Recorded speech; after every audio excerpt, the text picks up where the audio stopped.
Hello everyone and welcome back to another average review. We've been on a DC Multiverse kick with these reviews lately, and that's not going to be stopping, because today we're taking a look at the McFarlane DC Multiverse Target exclusive Justice Society Hourman.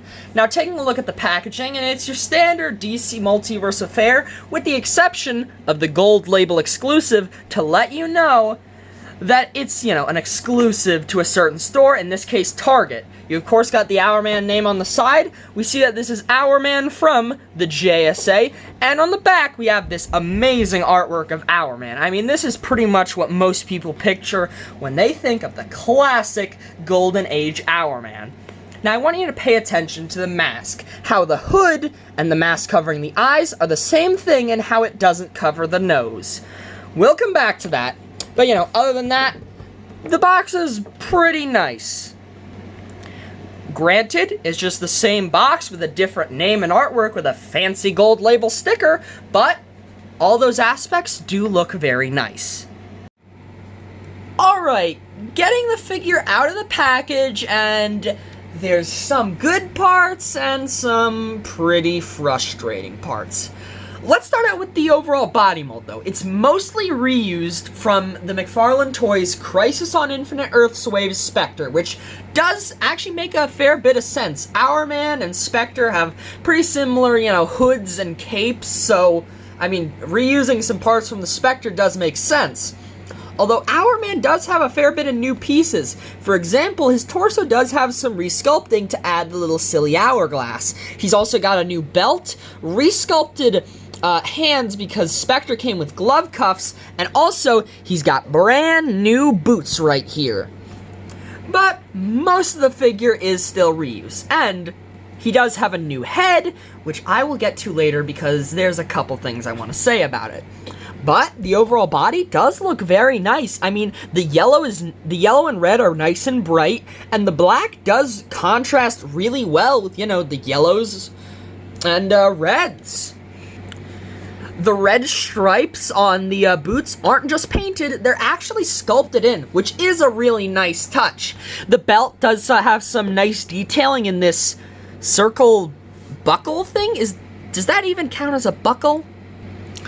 Whatever, Golden Age costumes kind of just did anything as long as it looked mildly cool. Or silly by some standards. The body does have a lot of texturing on it, along with the obvious musculature. Some veins, and overall, just a pretty craggy texture to this bodysuit. I don't know what Hourman made his suit out of. What, asphalt? Is he just a big walking road? It's not that bad. I actually do kind of like the texture. There is something I'm a bit mixed on, though, and it's the cape. Don't get me wrong, it looks cool. This looks plain awesome. It's, blowing in the wind, super, dynamic. It's got plenty of wrinkles, but that dynamicism is a bit of an issue because this isn't like a wired cape like some of McFarlane's recent caped figures. It's a plastic one, so if you want a more neutral pose, or if you want, this cape to look a different kind of dynamic, then, well, tough luck. I'm not too miffed about that, but, I still have a bit of a problem with it, and I can see a lot of people being frustrated. But there's something that I actually do have a problem with, and it's the head. You see, the hood and mask are separate pieces, and also the nose is covered, sort of like Batman's mask. Now, taking out the card for a second to compare them, I know this seems like a super minor thing, but it really makes me question why they used this artwork of Hourman if they didn't make his, iconic hood-mask combo look just like the art right here. Especially since I'd say this is Hourman's most iconic look. When most people think of the classic Golden Age Hourman, they probably think of, this hooded look. In fact, one of my favorite Hourman stories, JSA, the Golden Age, had that hooded look in its full glory. Granted, there were differences, but it was still pretty much the same design. So yeah, this head doesn't look bad, but I don't get why it looks so different from the classic look that's featured on the box. So yeah, overall this figure is really nice. You know, the sculpting and paintwork are spectacular, but the cape being super pre-posed can be a bit of a problem, and the mask isn't exactly, well, the iconic Hourman mask, which is a bit disappointing since, I mean, what are the chances of getting another Hourman in the line before McFarlane loses the license by the end of this year? Pretty dang low. But hey, let's see if Hourman can make up for his fairly few faults in the articulation section. Now, just like usual, Hourman's articulation is a pretty standard McFarlane fare. Unfortunately, he doesn't get much up, down, or tilt side to side because, you know, the head's kind of restricted by the hood. He also doesn't get all the way around. But hey, that's kind of understandable. It's due to the hood, which is part of Hourman's design, and the articulation probably would have been more limited if it was, you know, if it had the classic, you know, hood over the eyes too, since, I mean, if they're reusing the Spectre's hood, it would all just be one piece and his head couldn't even really move. Moving down a bit, the arms of course have a rotator cuff, and he's got the standard, you know, swivel shoulders. They move back and forth, but are a bit limited by the cape, and can hinge up above 90 degrees, which is pretty nice. Both shoulders actually do have the same, you know, amount of raise, despite, you know, the cape being a bit asymmetrical. They have both arms, of course, have bicep swivel and double jointed elbows with a pretty dang good bend. Hourman, of course, also has the McFarlane style arm articulation where he's got hinge and swivel all the way around. And he's also got the standard McFarlane ball jointed torso and waist. He actually gets a fair bit of hunch forward for a McFarlane figure and a pretty good arch back, along with tilt side to side and twist at both the upper and lower torso, although the lower torso is a bit limited by that big red belt. Now, he's got the standard McFarlane hips, which kick about 90 degrees. I mean, that's pretty dang good, Hourman. And also, a pretty dang good split, along with a little bit of twist in the hip. Not much, though. He's got double jointed knees with a pretty good bend, along with ankles that can hinge backwards, forwards, pivot side to side, spin all the way around, and of course, the McFarlane toe articulation. So hey, I mean, minus the head, Hourman has some really good articulation. Quickly moving on to the figure comparisons now, and we of course have the standard male and female comparisons, the Renew Your Vows Spider-Man and Spinneret. Moving on to some DC comparisons, though, and of course we have to start out with Golden Age versions of the world's finest. Fleischer Studios' animated Superman on the left, and the first appearance Detective Comics 27 Batman on the right. Unfortunately, though, the Golden Age Wonder Woman still hasn't come out yet, so I'm stuck with the Last Night on Earth Wonder Woman. Moving on to some JSA specific members, though, we of course have probably the most iconic members of the JSA, the Flash Jay Garrick and Green Lantern Alan Scott. Jay is the regular McFarlane Jay Garrick head on the rival body, meanwhile Alan Scott is of course just the regular collector edition version. And honestly, these guys look spectacular together.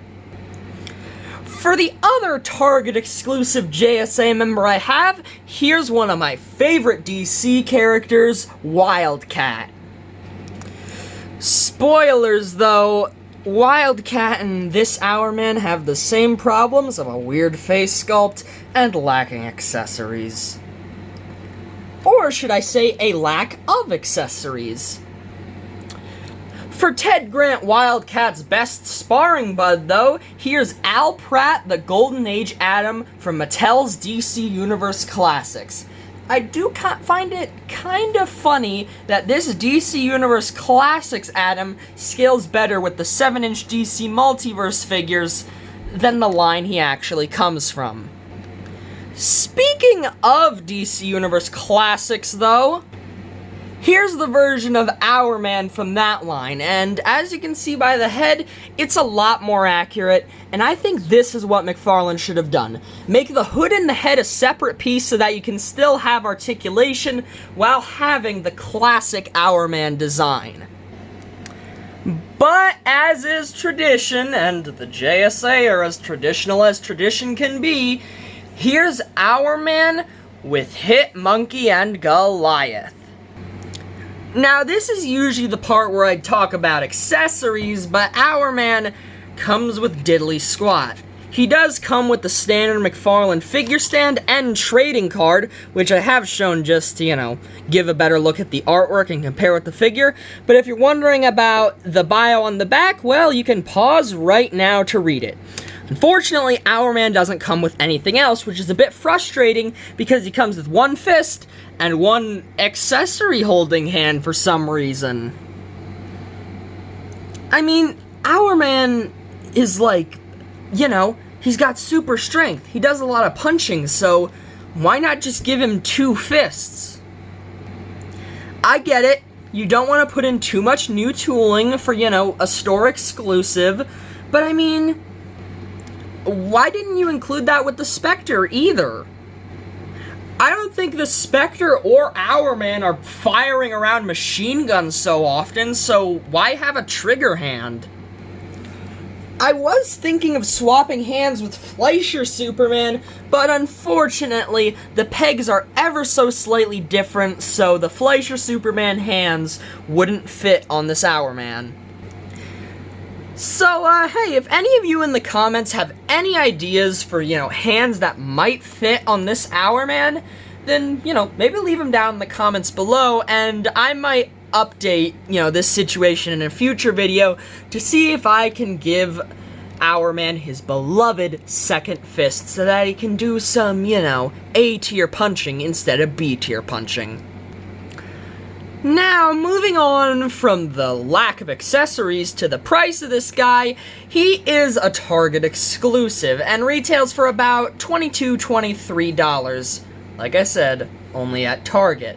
So, if you don't have a Target near you, or you don't have a Target that has this guy in stock, you'll probably end up turning to eBay, where unfortunately, like the Superman figure I talked about in the last video, he's going for between $35 and $40. And I'll be honest, paying that aftermarket price for a mostly reused figure with no accessories is not worth it in the slightest, even if you're the biggest Hourman fanatic on the planet. In fact, I'd say a lot of people wouldn't even want to spend the retail price of $22 on this guy. Even though I don't really dislike this figure, he has his flaws, which we're about to talk about in the overview. So, for my final thoughts, this Hourman figure is honestly probably one of the biggest mixed bags I have in my collection. There's a lot of good parts to this figure. The base body, for the most part, is really good. The paint job is spectacular. And I mean, the new pieces are also great. The belt, the little hourglass piece along with the boots, and even the head, despite my issues with it, does look fantastic. But there's still issues. The massive lack of any accessories or two fists, along with the inaccurate mask hood combo, along with the general stiffness of the cape, is a pretty big problem with this Hourman. So overall, I'm going to give the DC Multiverse JSA Hourman a 7 out of 10. I do wish I liked this figure a lot more since I love all of the JSA, and Hourman is a personal favorite since I just love his costume. But hey, I mean, this guy is alright enough, and I'm not ashamed to put him in my big JSA display. For those still watching, I do have more reviews on the way, and also, have a great day, 'cause you absolutely deserve it. Bye-bye!